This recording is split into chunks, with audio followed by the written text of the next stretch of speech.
안녕하세요. 콘달러에서 수학을 가르치는 김근서입니다. 고등학교 진학을 앞두고 좀 크고 작은 고민들이 많으실 줄로 압니다. 그래서 그런 부분들을 조금이나마 해소해드리고자 제가 내용을 좀 준비했고요. 제가 오늘 말씀드릴 내용은 좀 막연하게 알고 계실 내용이라고 생각을 해서 그걸 좀 구체적으로 설명해드리고자 준비를 했습니다. 일단 발표에 앞서 제 양력 간단하게 소개하고 시작하겠습니다. 저는 고려대학교 수학과를 졸업했고요. 공형준 선생님 클리닉 조교로서 첫 커리어를 시작했고, 이제 M솔 의대관에서 예비 고1, 수의학원에서 고1, 2, 3 대상으로 수업을 진행해 왔습니다. 이제 뭐 사실 제가 졸업한 학교가 이름을 말하면 다 아는 학교이긴 한데, 그럼 너는 뭐 원래부터 잘했던 놈 아니냐, 그렇게 생각하실 수도 있겠지만, 하나 말씀드리자면 저는 고1 때 저도 나름 대치동 퀴즈거든요. 중1 때 고등 선행을 하면서 공부를 너무 안 해가지고 저희 선생님께서 이제 농담을 하시면 아이들이 다 빵 터지잖아요. 저도 따라 웃었더니, 근서야 너는 공부를 못하니까 웃지 마라 라고 아이들 앞에서 이제 말씀하시더라고요. 눈물을 참느라 힘들었는데 그런 저였습니다. 그런데 이제 저도 나름 좀 공부를 열심히 해서 좀 좋은 성적을 받았거든요. 그래서 그런 제가 강단에 섰으니 한번 잘 들어주시면 감사하겠습니다. 제가 오늘 드릴 말씀은 이제 아이들이 수학에서 무엇을 공부하고 익혀야 하는가예요. 그러니까 수학 공부를 하면은 뭐 단순히 개념 익히고 문제 푸는 거 아니야 하시겠지만, 아이들 입장에서는 엄연히 공부해야 되고 익혀야 되는 부분이 있거든요. 존재하거든요. 그거를 명확하게 말씀드리겠습니다. 단순히 뭐 문제 많이 풀어야 된다, 개념 올바르게 이해해야 된다, 이런 얘기가 아닙니다. 자, 다음 학습, 배우고 익힌다는 뜻이죠. 배울 학, 익힐 습. 이 두 글자가 제 수업의 핵심 철학이고 제가 충실히 따르는 모토입니다. 그러면은 이거죠. 질문이. 그러면 아이들이 무엇을 배우고 익히느냐? 바로 풀이를 쓸 수 있게 만드는 개연성입니다. 아이들이 이걸 배우고 익혀야 돼요. 그래서 수학 점수가 올라가는 과정은 제가 말씀드린 이 개연성을 체화하는 과정, 즉 몸에 익히는 과정이라고 보셔도 됩니다. 그만큼 체화가 잘 되어 있으면 점수가 높은 거고, 덜 되어 있다, 그럼 이제 버벅거리는 거죠. 말이 좀 모호하죠. 개연성 체화. 자, 바로 설명 시작하겠습니다. 첫 번째, 개연성. 이제 수학 문제를 푼다고 함은 문제에 주어진 조건과 배운 개념을 활용하여 답을 도출하는 행위예요. 물론 이제 문제가 어려워지면 저것 말고도 중간중간 논리적인 추론이 많이 개입되거든요. 근데 어쨌든 난이도를 막론하고 이거는 불변의 진리입니다. 그래서 이제 제가 아이들에게 가르쳐요. 죄송합니다. 이거 먼저 말씀드려야 되겠네요. 자, 수학 교과서에 나와 있는 개념이라는 거는 모두 A는 B다 또는 A면 B다의 구조로 되어 있어요. 설명 편의상 A면 B다로 시작하겠습니다. 저는 그래서 수업을 할 때 A면 B다를 설명해요. 왜 A면 B인지. 그리고 그걸 아이들이 이해합니다. 그러면 그걸 가지고 문제에 어떻게 적용하는지 가르쳐야 될 거 아니에요. 그래서 제가 그 다음으로는 예제를 풀어줍니다. 근데 이 예제에서 출제자가 이렇게 말을 해요. 너 A면 B다 배웠다며? 그럼 내가 문제 조건으로 A를 제시할게. B 떠올릴 수 있겠니? 라고요. 그래서 제가 문제를 풀이할 때 A를 보면 B를 떠올려라 라는 메시지를 전달합니다. 여기까지가 개념을 배우는 수업이에요. 그래서 개념 학습이 잘 된 아이들은 A를 보고 B로 시작하는 풀이를 납득합니다. 즉 이 아이들에게는 이 B로 시작하는 풀이가 개연성이 높다고 느껴져요. 여기가 핵심이에요. 이 아이들은 당연히 B로 시작하지, 왜 A가 주어졌으니 라고 생각하니까 다른 문제에서 A를 보더라도 막힘없이 B로 풀이를 시작합니다. 반면에 개념이 부실한 아이들은 당연히 그게 잘 안 되겠죠. 그래서 개념 학습의 완성도를 확인할 수 있는 지점이 바로 이 문제풀이 단계입니다. 조건을 보고 바로 풀이를 떠올려야 하는데 이게 안 되면 개념이 제대로 자리 잡지 않은 거예요. 자, 그래서 제가 드리고 싶은 말씀이 뭐냐면, 개념 학습은 A는 B다의 이해를 넘어서 A를 보면, 그러니까 문제풀이의 단서로서 활용하는 것까지입니다. 제가 오늘 드리고 싶은 말씀의 핵심이에요. 왜 이런 말씀을 드리냐면 어머님들이 이제 제가 레벨 테스트를 시험지를 보고 신규생 상담을 많이 하는데 보니까 막 기본적인 유형도 다 틀려 있어요. 기본적인 문제도. 그런데 어머님들은 아이의 상태를 저희 아이는 개념 수업 많이 한 바퀴 돌렸습니다. 근데 시험지는 상태가 그게 아니거든요. 개념 학습을 제대로 했다면 기본적인 유형은 무조건 맞춰야 돼요. 아이들의 항상 상태를 더 정확히 파악하셨으면 해서 이런 말씀을 드리는 겁니다. 자, 이제 개념 학습을 들었다면 아이들의 머리에는 A는 B다라는 회로가 생겨요. 그럼 이제 뭘 해야 되죠? 체화해야죠. 체화, 이거 생각하시면 됩니다. 어머님들, 신발끈 묶으실 때 뭐 버벅거리시나요? 아니시죠? 어릴 때 배우고 수십 년간 해오셨잖아요. 이제는 뭐 자다 깨워서 묶으라고 해도 잘 하시죠? 그거 말하는 겁니다.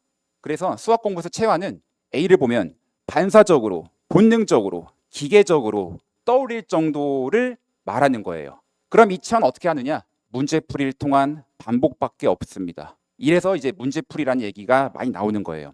다양한 유형의 문제를 많이 풀어서 A를 보자마자 B를 떠올릴 수 있게끔 훈련해야 됩니다. 자, 여기서 잠깐 다른 얘기 드릴게요. 제가 다양한 유형이라고 말을 했는데 유형학습 중요하다는 말은 많이 들어보셨을 거예요. 그게 왜 중요한지 잠시만 얘기 드리겠습니다. 이제 A는 B다를 배운 학생이 있어요. 그럼 체크를 해야겠죠. 너 제대로 그 사이의 연결고리를 알고 있니? 근데 어느 출제자가 문제 조건으로 A만 그대로 제시하겠습니까? 너무 사고 과정이 단순하잖아요. 거의 암기 수준이죠, 이거는. 그래서 A를 떠올릴 수 있는 조건을 제시합니다. 대놓고 A 주지 않아요. 보다시피 지금 제가 A 좀 가려놨죠? 형태가 가려져 있잖아요. 이거를 보고 A를 떠올린 다음에 B로 시작을 해라 라는 게 출제 의도예요. A를 떠올리는 방식을 다르게 하면 문제의 유형이 다르다고 얘기합니다. 수능 같은 시험에서 몇십만 명을 줄 세워야 되는 시험인데 A 대놓고 주면 변별력이 생깁니까? 아니잖아요. 다양한 출제자가 조건을 떠올릴 수 있게 하는 다양한 방식을 익혀야만이 시험장에서 즉각적으로 반응할 수 있습니다. 이래서 다양한 유형을 풀어봐야 된다는 거예요. 자, 여기까지 왔으면 체화가 됐다고 볼 수 있습니다. 그러면 이제 이 문장 좀 이해가 되시나요? 문제의 조건과 풀이의 첫 줄을 이어주는 그 개연성, 개념, 연결고리, 그거를 몸에 익히는 과정이 수학 성적이 오르는 과정이다. 그럼 이제 아이들은 어떤 공부부터 해야 될까요? 수업을 들었어요. 집에 가서 복습부터 해야죠. 왜? 제가 A면 B를 떠올려라, A를 보면 B를 떠올려라 전달했잖아요. 그거 기억해야죠. 기억하고 적용해야 될 거 아닙니까? 근데 아시겠지만 복습합니까? 저희 아이들? 절대 안 하죠. 물론 저도 절대 안 했고요. 좀 부끄럽긴 하지만 이런 거를 자랑으로 얘기하는 건 아니지만 저도 안 했습니다. 10시에 수업 끝나면 집에 가서 책 안 피잖아요. 다 핸드폰, 유튜브, 인스타 보지 않습니까? 복습을 일단 안 하고요. 하려고 해도 방법을 모르고요. 되게 1차원적인 얘기긴 한데 필기가 엉망이라서 복습을 하려고 해도 제대로 못해요. 실제로 아이들 교재를 보면요, 어머님. 제가 이제 예제를 풀어주면서 풀이를 이렇게 쓰잖아요. 그러면은 제가 설명을 하기 때문에 아이들은 이제 이해를 하면서 필기를 한단 말이에요. 근데 필기를 할 때 오로지 수식만 적습니다. 수식만.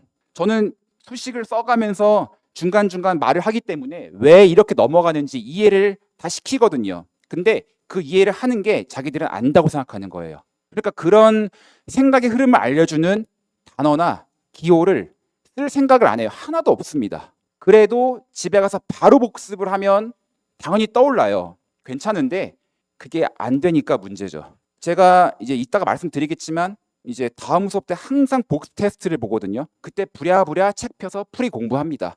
근데 식만 적혀 있으면 그 행간이 읽힐까요? 절대 읽히지가 않죠. 그래서 이제 이런 아이들이 있어요. 이거 풀이 이거 큰일 났다. 하나도 모르겠네. 그래서 차선책으로 해설지, 뭐 교재에 풀이를 보고 공부해 옵니다. 그래서 테스트를 이제 보는데 제가 그러면 이 복습 테스트 그렇게 공부한 아이들 제가 맞았다고 할까요? 제가 테스트에 출제하는 문제는 제가 수업 시간에 풀이한 문제 그리고 아이들이 질문한 문제 딱 이 두 가지입니다.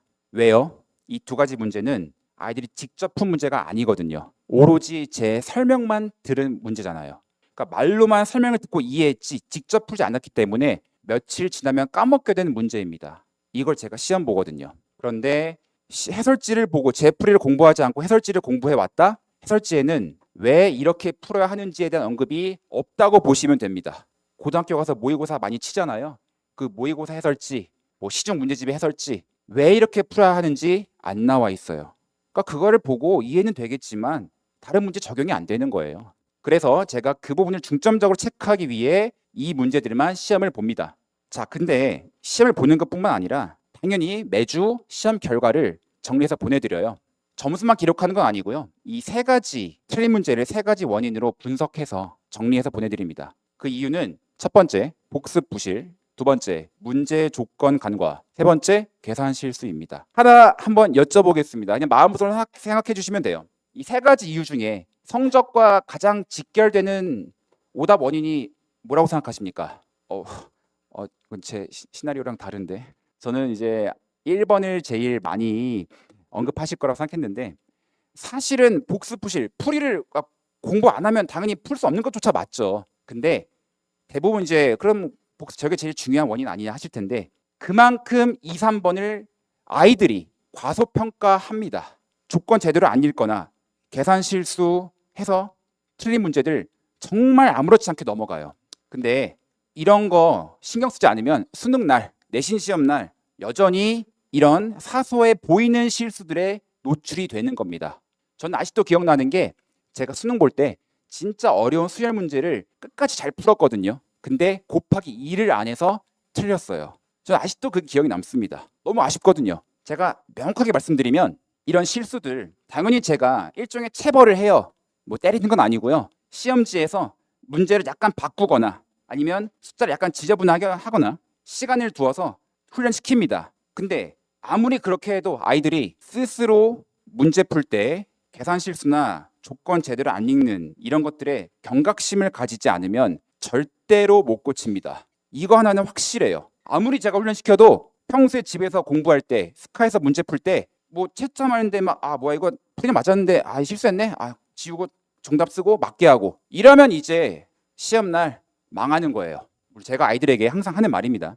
그래서 이제 이런 부분까지 제가 다 파악을 해서 풀이를 직접 보거든요. 제가 다 파악을 해서 정리해서 어머님들께 공지를 해드립니다. 그러면 이제 너가 무엇을 가르치는지 알겠고 어떻게 가르치는지 알겠으며 또 그런 거를 어떤 장치를 마련해서 아이들이 따라올 수 있도록 잘 알겠다. 그럼 이제 이거를 어떻게 관리할 것이냐. 아시는 분들도 계시겠지만 저희 컨다일로는 자체 학습 관리 시스템이 있습니다. 딥다이브 소개하겠습니다. 말 그대로 자체 학습 관리 시스템입니다. 이 딥다이브는 효율적인 학습을 모토로 하고 있어요. 저희 컨다일로는 그 4시간의 정규 수업이 있으면 2시간 동안은 제가 직접 판서 수업을 하고요. 나머지 2시간은 딥다이브 시스템을 활용하여 추가 학습을 합니다. 3가지로 구성되어 있는데요. 세 번째, 죄송합니다. 첫 번째, 서킷 트레이닝, 두 번째, 스프린트 포인터, 세 번째, 오답 관리 시스템. 간단하게 항목별로 소개해드리겠습니다.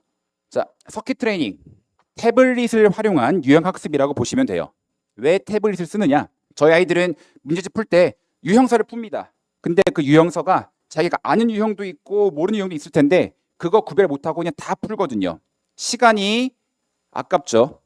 그래서 태블릿에 그날 배운 내용을 바로 적용해서 풀 수 있는 몇 가지 유형의 문제들이 하나씩 나타납니다. 화면에. 그러면 맞히면 다음 유형 넘어가고 틀리면 그 유형의 또 다른 유사한 문제가 등장해요. 그걸 또 틀린다. 그러면 또 문제가 나오는 게 아니라 이 아이가 이 유형은 모르는구나 하고 취약 유형으로 분류가 됩니다. 그걸 저는 확인하고 이제 추가 피드백을 제공을 하죠. 설명을 더한다거나 질문을 받는다거나. 그래서 당연히 아이들이 풀 때마다 풀이 과정도 저장이 되기 때문에 제가 어떤 부분을 모르는지 직접 확인이 가능합니다. 자, 두 번째로는 스프린트 포인터라고 하는 시간이 한정되어 있는 복습 테스트예요. 제가 아까 테스트 본다고 말씀드렸죠. 근데 시간을 둡니다. 문제별로. 그 시간이 초과되면 바로 다음 문제 넘어가요. 왜 이러느냐? 조건을 보자마자 바로 풀이를 떠올려야 되는 건데 시간을 무한정 주면 그러면은 아무 소용이 없는 거죠. 시험으로서의. 그래서 시간을 두면서 시험을 진행합니다. 그래서 이것도 뭐 찍어서 맞췄는지 아니면 풀이 과정이 풀이 과정은 괜찮은데 계산 실수를 통해서 틀렸는지 다 제가 저장된 풀이를 통해 확인을 할 수 있습니다. 자, 마지막으로 오답 관리 시스템인데요. 제가 이 딥다이브에서 가장 아이들이 직접적인 도움을 많이 받을 수 있는 시스템이라고 생각하는 세 번째 항목입니다. 서킷 트레이닝, 유형학습을 하든 스프린트 포인터, 시험을 보든 어쨌든 틀린 문제가 쌓일 거 아니에요. 그러면 그것들만 따로 저장 버튼을 누르면 파일에 저장을 할 수가 있습니다. 오답 노트를 따로 만들지 않아도 터치 몇 번이면 오답 틀린 문제들만 다 바로 볼 수 있는 거예요. 그래서 이거를 따로 모아가지고 오답 노트를 작성할 수가 있는 거죠. 그래서 주기적으로 오답 노트에 대한 반복 학습을 과제로 내줄 수가 있는 겁니다. 그래서 태블릿을 활용해서 태블릿의 장점을 최대한 활용해서 좀 효율적인 학습을 도모하고 있어요. 이 딥다이브 시스템. 이게 제 수업을 굴러가게 하는 큰 중요한 장치입니다. 자, 여기까지 제가 어떻게 무엇을 가르치는지 좀 간단하게 소개를 해드렸고요. 마지막으로는 제가 이번 여름방학에 진행할 수업 소개하고 정리하겠습니다. 크게 개념 수업과 심화 수업이 있어요, 어머님. 정규 수업으로는 미적분 2 개념 수업, 공통수학 2 심화 수업, 특강으로는 공통수학 1 개념 심화 수업이 있습니다. 개념 수업 말씀드렸다시피 교과 개념 제가 설명하고 아이들이 문제풀이를 통해 왜 A면 B를 떠올리고 풀어야 하는지를 설명하는 수업입니다. 그러니까 유형별 문제풀이에 약간의 심화 문제가 포함되는 수업이라고 보시면 돼요. 심화 수업은 뭐냐면 심화 개념을 어려운 문제에 적용하는 수업인데요. 자, 심화 개념이라고 하면 좀 뭐 하실 겁니다. 교과 외 과정이냐, 뭐 꼼수냐 그런 건 절대 아니고요. 이렇게 생각하시면 돼요. 자, 교과서에 A면 B이다, B면 C이다 두 개가 수록되어 있습니다. 이 두 개 연결하면 뭐가 되죠? A면 C이다가 되죠. 근데 이 A면 C이다는 교과서에 안 나와 있어요. 왜? 두 개념 연결하면 당연히 도출할 수 있는 개념이기 때문에. 근데 저희들은 A면 C이다를 심화 개념이라고 부릅니다. 왜? 보시다시피 B라는 과정이 없어졌잖아요. 사고 과정이 단축되지 않습니까? 시간이 짧아집니다. 그래서 실전에 쓰기 좋다고 해서 실전 개념이라고도 불려요. 그래서 어려운 문제를 풀 때는 이 심화 개념을 활용하는 게 필수거든요. 그거를 배우고 문제 적용하는 것이 심화 수업이라고 보시면 됩니다. 자, 여기까지 제가 오늘 준비한 내용 좀 말씀드렸는데요. 좀 어떻게 도움이 되셨는지 모르겠습니다. 또 끝까지 경청해 주셔서 감사드립니다, 어머님.